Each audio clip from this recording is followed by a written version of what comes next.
Why does your scanner show the P115D engine code? What does it mean? P115D is a diagnostic trouble code for mass or volume air flow A, air mass too high compared to model.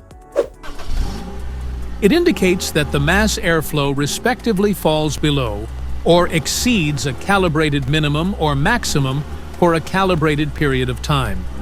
Under this circumstance, stop driving and repair your vehicle immediately. So, what causes this imbalance?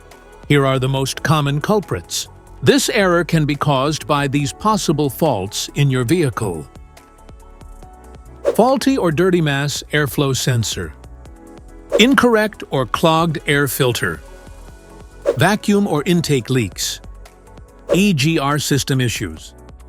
Software or ECU issues. Each DTC code corresponds to a specific issue in your vehicle. This error occurs in OBD2 equipped vehicles, especially those manufactured since 1996. It is commonly found in Mini Cooper or BMW. If you want to fix this error code, let us know in the comments section. We will definitely make the video on your demand. If you like this video, don't forget to subscribe to our channel. Thanks for watching.